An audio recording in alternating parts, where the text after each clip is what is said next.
નમસ્કાર વિદ્યાર્થી મિત્રો, રિધમ પ્રાઇમરી સ્કૂલ ઓનલાઈન એજ્યુકેશનમાં હું આપનું હાર્દિક સ્વાગત કરું છું। વિદ્યાર્થી મિત્રો, તમે આનંદમાં હશો। લોકડાઉનની અંદર તમે અભ્યાસ ચાલુ છે, મને વિશ્વાસ છે ને ચાલુ જ રાખજો, જેથી આપણો અભ્યાસ બગડે નહીં। હવે આજે આપણે ધોરણ 7માનું ચેપ્ટર નંબર 1 પૂર્ણાંક સંખ્યાઓ, અગાઉ આપણે થોડુંક બેઝિક જોયું હતું। હવે આપણે જે શીખવાનું છે સંખ્યા રેખાનો પરિચય તમને હું અહીંયા આપવાનો છે, તો ખાસ ધ્યાન આપજો। અહીંયા મેં એક સંખ્યા રેખા દોરેલી છે। આ સંખ્યા રેખાઓમાં હું તમને બતાવું છું કે શૂન્યની જમણી બાજુએ કેવો પૂર્ણાંક હોય છે, તો કે ધન પૂર્ણાંક।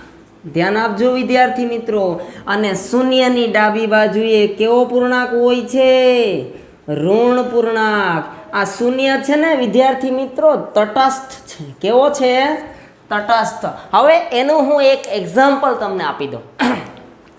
આ સંખ્યા રેખા તમારે શીખવી હોય ને તો તમારે શું કરવાનું, બે હાથ આવી રીતે રાખીને તમારે ઊભું રહી જવાનું।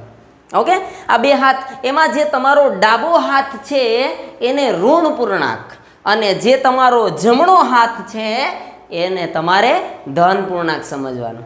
હવે તમારું આ માથું છે ને એને તમારે શૂન્ય સમજવાનું। એ શૂન્ય છે, એ તટસ્થ છે। હવે એમનું એક ઉદાહરણ તમને આપું કે શું તમારું માથું તમે કહી શકો કે જમણી બાજુ કે ડાબી બાજુ? ના કહી શકો, કારણ કે માથું છે ને એ બંનેના મિડલમાં છે, એટલા માટે આ શૂન્ય છે ને એ નથી ઋણ પૂર્ણાંક અને નથી ધન પૂર્ણાંક। એ તમારે ખાસ ધ્યાન આપવાનું છે। તો હું અહીંયા તમને બાજુ પણ લખી દઉં। આ ધન પૂર્ણાંક છે એ શૂન્યની જમણી બાજુ છે, જ્યારે આ ઋણ પૂર્ણાંક છે એ શૂન્યની ડાબી બાજુ છે। ખાસ ધ્યાન આપજો। હવે આના આધારે આપણે ચડતો ઉતરતો ક્રમ આગળના લેક્ચરમાં આપણે શીખી ગયા છે।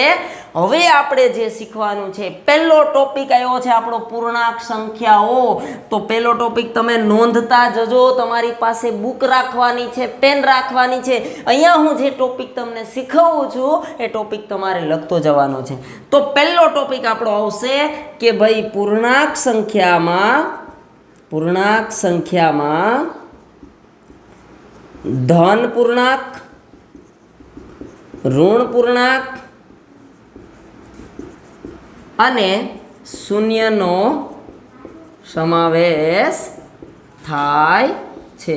વિદ્યાર્થી મિત્રો, આ ટોપિક નોંધતા જજો। એક વાક્યમાં પૂછાઈ જાય એવો પ્રશ્ન છે કે પૂર્ણાંક સંખ્યાઓમાં કઈ કઈ સંખ્યાનો સમાવેશ થાય? તો ઋણ પૂર્ણાંકે આવરી જાય છે, ધન પૂર્ણાંકે આવરી લેવાય છે અને શૂન્ય પણ આવરી લેવાય છે। સમજાઈ ગયું? હવે તમે શૂન્યની ડાબી બાજુએ જાઓ, એટલે મેં આ સંખ્યા લખી છે 1, -1, -2, -3, પછી ડોટ ડોટ ડોટ કર્યું છે। તો એ ડોટ ડોટ ડોટનો મતલબ શું થાય કે ડાબી બાજુએ અનંત સુધી ઋણ પૂર્ણાંકો વિસ્તરેલી છે અને શૂન્યની જમણી બાજુએ 1, 2, 3, 4 ડોટ ડોટ ડોટ, મતલબ કે જમણી બાજુએ પણ અસંખ્ય સુધી વિસ્તરેલ છે। એટલે કે શૂન્યની જમવા એટલે કે જમણી બાજુ ધન પૂર્ણાંક અને શૂન્યની ડાબી બાજુ એટલે કે ઋણ પૂર્ણાંક। ચડતો ઉતરતો ક્રમ આપણે અગાઉના લેક્ચરમાં શીખી ગયા છે, નાની મોટી સંખ્યા પણ આપણે અગાઉના લેક્ચરમાં શીખી ગયા છે, છતાં પણ હું અવારનવાર એ ટોપિક છે એ વારંવાર તમને પ્રિપેર કરતો રહી। પહેલું તો કે પૂર્ણાંક સંખ્યાઓમાં ધન પૂર્ણાંક, ઋણ પૂર્ણાંક અને શૂન્યનો સમાવેશ થાય છે। હવે વિદ્યાર્થી મિત્રો, શૂન્ય છે એ તટસ્થ છે, શૂન્ય એ તટસ્થ છે। સમજાઈ ગયું? એ શૂન્યને તમે ઋણ પૂર્ણાંકે ન કહી શકો કે શૂન્યને તમે ધન પૂર્ણાંકે ન કહી શકો। આના આધારે તમારે સરવાળા બાદબાકી પણ તમે સરળતાથી શીખી શકો, પણ એના માટે તમને આ કોઠો આવડવો જરૂરી છે। જોજો, plus plus is equal to plus, minus minus is equal to plus, plus minus is equal to minus અને minus plus is equal to minus. આ કોઠો તમને આવડતો હશે, કારણ કે ધોરણ 6માં આપણે આ કોઠાનો અભ્યાસ પણ કરી ગયા। આના આધારે આપણે સરવાળા બાદબાકી પણ શીખી ગયા છે કે બે સમાન નિશાની તો પ્લસ અને બે વિરુદ્ધ નિશાનીઓ તો માઇનસ। તો આ કોઠો પણ તમે નોંધ કરી લેજો। એની સાથે સાથે એક વ્યાખ્યા હજી જોઈ લઈએ કે વિરોધી સંખ્યા હવે આ સંખ્યાની વ્યાખ્યા પણ તમને લખાવું. વિરોધી સંખ્યા કોને કહેવી? તો કે જે બે પૂર્ણાંક સંખ્યાનો સરવાળો શૂન્ય થતો હોય તે બે સંખ્યા પરસ્પર વિરોધી સંખ્યા છે. વિરોધી સંખ્યા છે. જોજો, ખાસ ધ્યાન આપજો. જે બે પૂર્ણાંક સંખ્યાનો સરવાળો શૂન્ય થતો હોય એવી બે પૂર્ણાંક સંખ્યાઓ લેવાની છે. તો તમને ખ્યાલ છે કે પૂર્ણાંક સંખ્યાઓમાં કઈ કઈ સંખ્યા આવે? તો કે ધન પૂર્ણાંક, ઋણ પૂર્ણાંક અને શૂન્યનો સમાવેશ થાય. બરાબર છે. તો જે બે પૂર્ણાંક સંખ્યાનો સરવાળો શૂન્ય થતો હોય તો વિચારવાનું કે ભાઈ શૂન્ય જવાબ ક્યારે આવે? તો હું એક ઉદાહરણ લઉં કે ભાઈ અહીંયા -5 + 5 = 0 આવ્યો. આ છે એ માઇનસ છે અને આ છે એ પ્લસ છે, તો એનો જવાબ 0 આવે. તો આ બે સંખ્યા પરસ્પર વિરોધી સંખ્યા કહેવાય. તો વિરોધીના ઉદાહરણ લેવા હોય આપણને તો ઉદાહરણ તમને સમજાવું. તમને એમ કહેવામાં આવે કે -4ની વિરોધી, -4ની વિરોધી સંખ્યા કઈ? તો વિરોધી સંખ્યા થશે +4. પણ પ્લસની નિશાની આપણે આપવાની જરૂર નથી. શા માટે? કારણ કે આગળ કાંઈ ન હોય એટલે પ્લસની નિશાની હોય. હવે કદાચ તમને આવું કહેવામાં આવે કે 7ની વિરોધી સંખ્યા લખો. 7ની વિરોધી સંખ્યા તો કેવી આવશે? -7. તમને એમ કહેવામાં આવે કે -8ની વિરોધી સંખ્યા લખો તો 8 આવશે. વિરોધી એટલે ઉપર હોય તો નીચે અને નીચે હોય તો ઉપર. તો આપણે સંખ્યામાં બદલાવ નથી કરવાનો કે 7 હોય તો 8 કરી દેવાનો, 8 હોય તો 9. નહીં, સંખ્યા તેની તે જ રહેશે પણ નિશાની બદલશે. પ્લસ હોય તો માઇનસ થઈ જશે અને માઇનસ હોય તો પ્લસ થઈ જાય. એટલે જ આપણી વ્યાખ્યા કહેવામાં આવી છે કે જે બે પૂર્ણાંક સંખ્યાનો સરવાળો શૂન્ય થતો હોય તો તે બે સંખ્યા પરસ્પર વિરોધી છે. જો મેં એનું ઉદાહરણ આપી દીધું કે માઇનસ પ્લસની વિરોધી સંખ્યા કઈ થાય? +5. હવે એનું સાદું રૂપ આપો. માઇનસ પ્લસ માઇનસ છે, માઇનસ પ્લસ માઇનસ, તો 5માંથી 5 બાદ થાય એટલે જવાબમાં શું આપણને આવે? 0. તો વિદ્યાર્થી મિત્રો, આ 3 ટોપિકો નોંધી લેજો. મને આશા છે કે તમને આ વિરોધી સંખ્યા સમજાઈ ગઈ. શૂન્ય એ તટસ્થ, પણ ખાસ ધ્યાન આપજો, એક નોટ કરું. શૂન્યની આ નોંધમાં ધ્યાન આપજો. શૂન્યની વિરોધી સંખ્યા શૂન્ય જ થાય. આ ખાસ ધ્યાન આપજો. ઘણા વિદ્યાર્થી ક્યાંક શૂન્યની માઇનસ શૂન્ય ન કરે. ખાસ ધ્યાન આપજો, કારણ કે શૂન્યની વિરોધી સંખ્યા હંમેશને માટે શૂન્ય જ થશે, માઇનસ શૂન્ય થશે નહીં. આ ટોપિક ખાસ ધ્યાન આપજો. આટલા 3 ટોપિકો લખી લ્યો. તમારે આ વિરોધી સંખ્યાઓની વ્યાખ્યા લખવાની છે. હજી હું તમને વ્યસ્ત સંખ્યાની વ્યાખ્યા લખાવી, પછી આના જે સરવાળા બાદ બાકીના 2 નિયમો લખાવી. ત્યાં સુધી તમે આટલું એકવાર નજર કરી લ્યો. તો વિદ્યાર્થી મિત્રો, હવેનો ટોપિક આપણો આવ્યો છે સંખ્યા રેખા પર નિરૂપણ. ધોરણ 6માં આપણે શીખી ગયા છે, છતાં પણ એક નાનકડો એવો ટોપિક તમને સમજાવી દો. તમને એવું કહેવામાં આવે કે -3, 4, 0 અને -2નું નિરૂપણ કરો. તો તમારે પહેલાં શું જવાનું? આવી સંખ્યા તમને આપેલી હોય અને તમારે સંખ્યા રેખા પર નિરૂપણ કરવાનું હોય તો જોઈ લેવાનું કે જમણી બાજુ મોટામાં મોટી સંખ્યા 4 છે અને ડાબી બાજુએ -3. તો આપણે 4 ને -3ની એક અંક છે એ વધારવાના છે. તો અહીંયા હું સંખ્યા રેખા દોરું છું.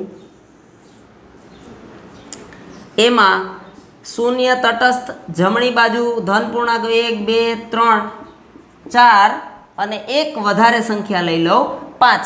ડાબી બાજુએ -1, -2 અને -3. હજી એક વધારવું હોય તો -4. હવે આપણને સંખ્યા રેખા ઉપર નિરૂપણ કરવાનું. તો જે સંખ્યા આપેલી છે એમનું જ નિરૂપણ કરવાનું છે. -3 આપી છે તો -3 ઉપર આપણે રાઉન્ડ કરશું. પછી 4 આપ્યા છે તો 4 ઉપર આપણે રાઉન્ડ કરશું. શૂન્ય આપ્યું છે તો અહીંયા શૂન્ય ઉપર નિરૂપણ થઈ ગયું. -2 આપ્યા એટલે -2 ઉપર. તો આ આપણા 2 માર્કનો આવે છે. આપણે સરળતાથી આનું નિરૂપણ કરી શકીએ. પણ આ તો એક નાનકડો એવો ડેમો છે, આપણે પુનરાવર્તનમાં આવ્યું છે એટલે હું કદાચ બતાવી દઉં તમને કે ભાઈ સંખ્યા રેખા ઉપર નિરૂપણ કઈ રીતે કરવું.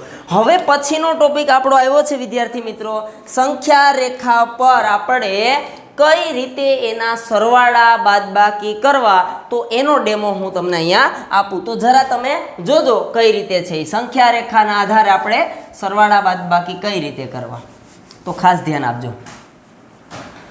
સંખ્યા રેખાના આધારે સરવાળા અને બાદબાકી.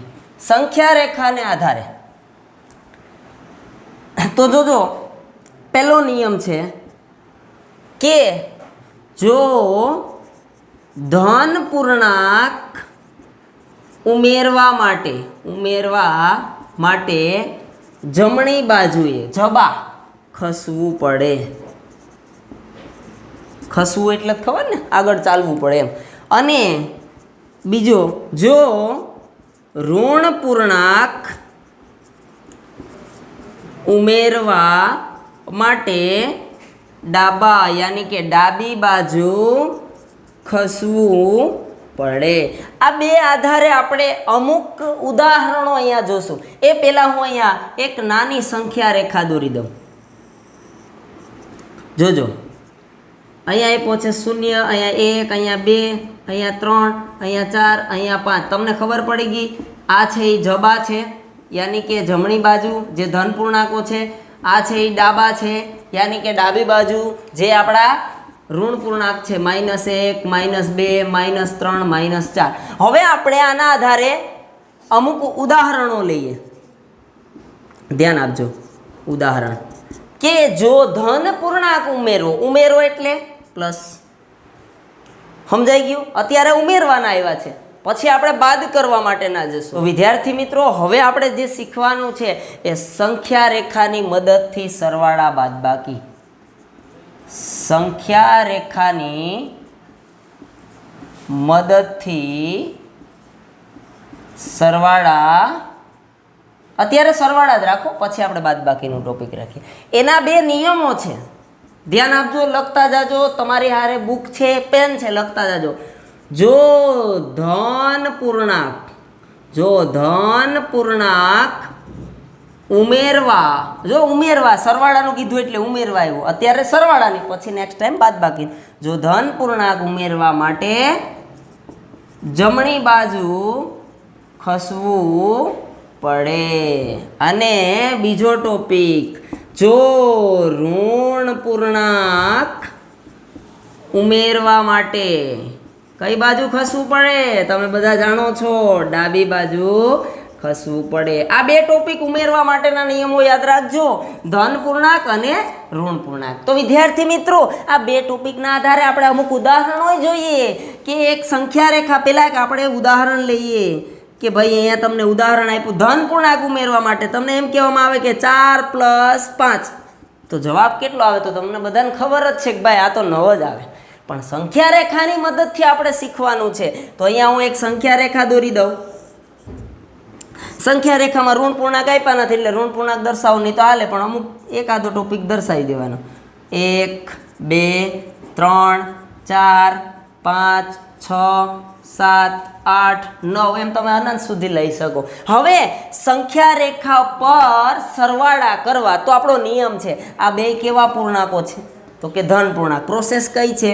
તો કે ઉમેરવાની. જો તમને એક પણ કહી દઉં, 4ની આગળ કોઈ પ્રકારની નિશાની ન આપેલી હોય તો તમારે સમજવાનું કે હંમેશને માટે પ્લસની નિશાની હોય. બરાબર છે? તો બંને પ્લસ જ છે.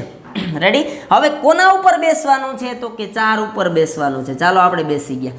ઉમેરવાનું છે તો એ 4ની કઈ બાજુ ચાલવાનું? તો કે જમણી બાજુએ. તો કેટલા કદમ ચાલવાના? તો કે 5 કદમ. તો એ 4ની ગણતરી નથી કરવાની, એના પછી 5 કદમ, 1, 2, 3, 4 ને 5. તો જમણી બાજુ 5 કદમ હાલ્યા એટલે જવાબ શું આવ્યો? 9. તો 4 ને 5 એ કેટલા થાય? 9. સમજાઈ ગયું તમને? એવી રીતે કોઈ પણ બીજું એક ઉદાહરણ આપણે લઈએ કે 3 પ્લસ 2 ઇઝ ઇક્વલ ટુ કેટલા થાય? તો આપણે સંખ્યા રેખાની મદદથી આપણે શીખીએ. હવે તમને બધાને આવડી જ ગયું હશે કારણ કે ધોરણ 6 માં આપણે આનો અભ્યાસ કર્યો છે. કોના ઉપર બેસવાનું છે? તો કે 3 ઉપર બેસવાનું છે. ચાલો આપણે 3 ઉપર બેસી ગયા. ઉમેરો કરવાનો છે એટલે 3 થી કઈ બાજુ ચાલવાનું? તો કે જબા. કેટલા કદમ ચાલવાના? તો કે 2 કદમ. તો એને નથી ગણવાનું આપણે, એના પછીની સંખ્યા 1 અને 2. તો 3 માં 2 કદમ આપણે ચાલીએ એટલે જવાબમાં શું આવે? 5. આવી ગયો જવાબ? સમજાઈ ગયું? હવે આ તમને સમજાઈ ગયું હશે પણ તમને આ તો આવડતા હશે સરવાળા, પણ ઋણ પૂર્ણાંકમાં તમને થોડોક પ્રોબ્લેમ થાય તો એ આપણે સમજાવી. પણ આજે તમે જે લખતા જાઓ ને એમના તમે પણ 2 2 4 4 ઉદાહરણો આવી રીતે સંખ્યા રેખાની મદદથી બનાવતા જજો.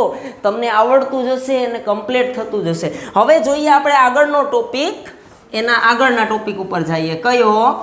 તો કે જો ઋણ પૂર્ણાંક ઉમેરવાની હોય તો આ પહેલું આપણે શીખાતા એમાં બંને સંખ્યા કેવી હતી? ધન પૂર્ણાંક હતી. હવે બંને આપણે ઋણ લેવાની છે તો એનું આપણે એક ઉદાહરણ લઈ લઈએ કે -3 પ્લસ -4. જોજો છે ઋણ પૂર્ણાંક બે અને વચ્ચે નિશાની ઉમેરવાની છે. બે ઋણ પૂર્ણાંક ઉમેરવાનું છે. તો ઋણ પૂર્ણાંક ઉમેરવું હોય તો કઈ બાજુ જવાનું? સંખ્યાની ડાબી બાજુ. તો હું અહીંયા એક સંખ્યા રેખા તમને બતાવી દઉં. આમાં કોઈ ધન પૂર્ણાંક નથી આપ્યું એટલે ધન પૂર્ણાંક હું ખાલી એક લઈ લઉં, 1 અને 2, બસ નાનું એવડું લઈ લેવાનું. કારણ કે સંખ્યા રેખા આપણે પૂર્ણાંક સંખ્યાની બતાવવી હોય તો સંખ્યા રેખામાં ધન પૂર્ણાંકે આવવો જોઈએ, ઋણ પૂર્ણાંકે આવવો જોઈએ અને શૂન્ય આવવો જોઈએ. એટલે એકાદી 2 સંખ્યા લઈ લ્યો એટલે ચાલે. તો હવે આપણે શું કરવાનું છે? તો કે સંખ્યા રેખા ઉપર શૂન્યની ડાબી બાજુ ઋણ પૂર્ણાંકો હોય એટલે ઋણ પૂર્ણાંક લીધા. -4 -5 જ્યાં સુધી ચાલે ત્યાં સુધી તમે લઈ શકો. -6 -7 -8 વગેરે વગેરે. હવે આપણો દાખલો શું હતો? તો કે -3 પ્લસ -4. તો એનો જવાબ શું આવતો હશે? જો હું તમને કોઠાની પ્રક્રિયાથી સમજાવીશ અને સંખ્યા રેખાની, પણ આપણો ટોપિક અત્યારે તો સંખ્યા રેખાની મદદથી, પણ હારે હારે તમને હું કોઠાની મદદથી પણ શીખવીશ. હવે શું કીધું?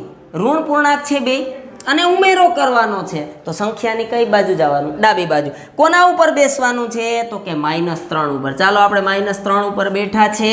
ઉમેરવાનો છે પણ કેવા પૂર્ણાંકો? તો કે ઋણ. તો કઈ બાજુ જવાનું? ડાબી બાજુ. તો સંખ્યાની ડાબી બાજુ ચાલવાનું. કેટલા કદમ ચાલવાના? 4 કદમ. તો એ સંખ્યાને નથી ગણવાની, એના પછીની સંખ્યા ગણો. 4 કદમ, 1 2 3 અને 4.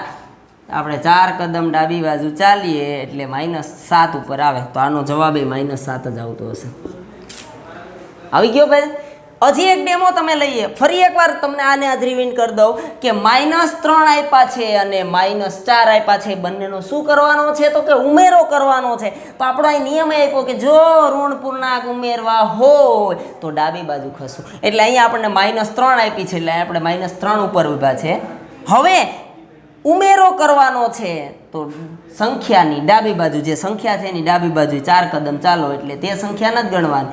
4 કદમ આલી દો તો કે 1 2 3 અને 4. તો આવી ગયો -7 જવાબ. હવે આ જ સંખ્યાને હું તમે કોઠાની પ્રક્રિયાથી શીખવું જોજો, એમાંય જવાબ 7 જ આવશે. સંખ્યા રેખાની મદદથી કીધું હોય તો આપણે આ રીતે કરવાનું, પણ કોઠાની પ્રોસેસ તો તમને બધાને કોઠો આવડે છે. Plus plus is equal to plus, minus minus is equal to plus, plus minus is equal to minus ને minus plus is equal to minus. યાની કે બે સમાન નિશાનીઓ તો પ્લસ અને બે વિરુદ્ધ નિશાનીઓ તો માઇનસ. આ તમે ધોરણ 6 માં શીખી ગયા છો. હવે એના જ આધારે આપણે આનો આ દાખલો લેવાનો છે કોઠાની મદદથી. -3 પ્લસ -4 ઇઝ ઇક્વલ ટુ જવાબ કેટલા થાય? તો આવી પ્રોસેસ આવે ત્યારે પહેલા આપણે જોવાનું કે આમાં નિશાનીઓ કેટલી છે. બે સંખ્યા આપી હોય તો બેટા આવશ્યક 3 જ નિશાનીઓ હશે. પણ તમને ક્યારેક એવું હશે કે સાહેબ આમાં તો નિશાની નથી ને, પણ કાંઈ નિશાની ન હોય એટલે શેની નિશાની હોય? પ્લસની. પણ ગણતરી તો કરવી પડે ને આપણે. તો આવું ટોપિક આવે એટલે પહેલાં આપણે આ બે નિશાનીઓને ધ્યાનમાં લેવાની. સમજાણું? આ બે નિશાનીઓ વચ્ચેની નિશાનીને ધ્યાનમાં રાખો એટલે શોર્ટ રીતથી ગણતરી થઈ જશે. હા, કઈ રીતે? તો કે પ્લસ માઇનસ, તો કોઠામાં જોઈ લ્યો જે પ્લસ માઇનસ શું થાય? માઇનસ. તો અહીં માઇનસ મૂકી દેવા. હવે આ બે નિશાનીને આપણે ધ્યાનમાં લાવવાની નથી. કોને ધ્યાનમાં લાવવાની છે? આને. આ બેની પ્રોસેસ કરી છે પ્લસ માઇનસ માઇનસ, એટલે હવે આ બે નિશાનીને આપણે ભૂલી જવા, આ નિશાનીને ધ્યાનમાં રાખવાનું. ઓકે, હવે આપણે આ બે નિશાની બાકી રહી છે ને, હવે એની પ્રોસેસ કરી માઇનસ માઇનસ પ્લસ. જો માઇનસ માઇનસ પ્લસ સમાન નિશાની તો પ્લસ, તો આ બે પદનો શું થશે સરવાળો, તો 3 માં 4 ઉમેરો એટલે કેટલા થયા 7. પણ એની નિશાની છે એ હંમેશને માટે મોટા પદની રહેશે, મોટા પદની હો. તો આ બેમાં મોટું પદ કયું છે 3 કે 4, તો કે 4 મોટા, તો 4ની આગળ નિશાની કઈ છે તો કે માઇનસની, તો જવાબ આવી ગયો -7 છે. સંખ્યા રેખાની મદદથી આપણે જવાબ લીધો અને કોઠાની. હજી આપણે આવો એક કોઠાની મદદથી લઈએ કે -10 પ્લસ -2.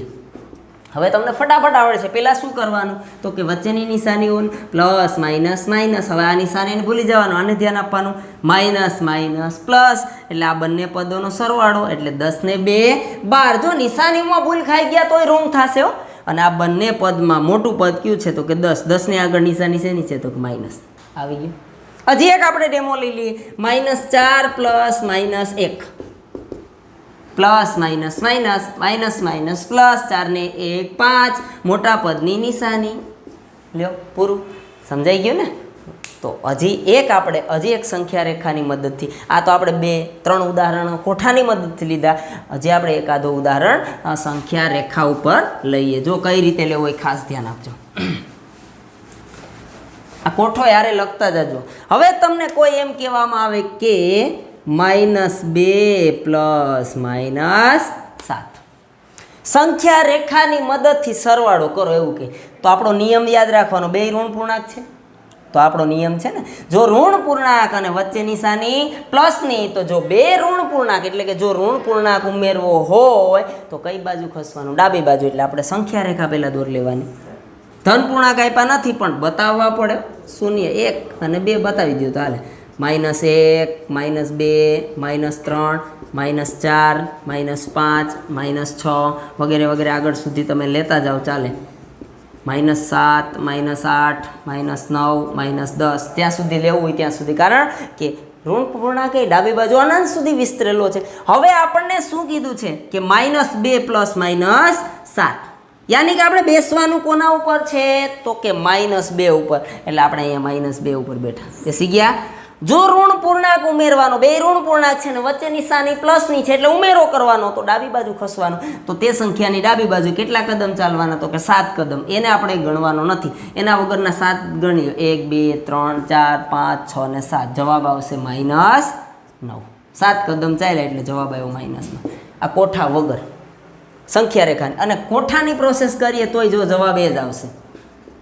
પેલું કામ શું તો કે plus minus minus minus minus plus, 7 ને 2 9, બેમાં મોટું પદ 7 છે, 7 ની આગળ નિશાની -9.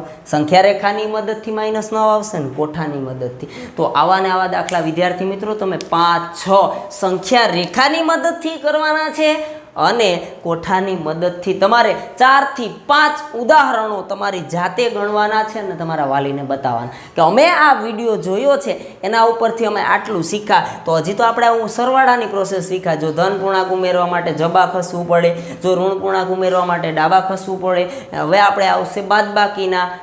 સમજાઈ ગયું? એટલે આપણું સ્ટેપ છે એ આગળ ને આગળ ચાલ્યા રહેશે. તમે જોતા રહેજો, એક પણ લેક્ચર ચૂકતા નહીં. એકવાર તમે ફરી એકવાર નજર કરી લો.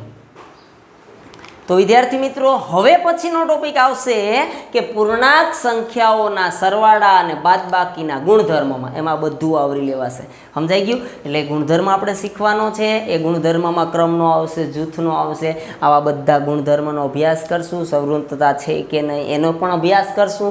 સાથે સાથે આપણે સંખ્યા રેખાના આધારે સરવાળાનું જોયું, પછી બાદબાકીનું જોવાનું છે. બસ કોઠો આ પદ્ધતિ સરવાળાને આવડી જાય એટલે તમને બાદબાકીની પણ આવડી જાય. તો એના પણ આપણે ડેમો આપણે જોશું. તો મને આશા છે કે તમને આ ટોપિક સમજાઈ ગયો હશે. વધુમાં વધુ શેર કરજો, લાઈક કરજો અને સબસ્ક્રાઈબ કરજો અને હસતા રહેજો.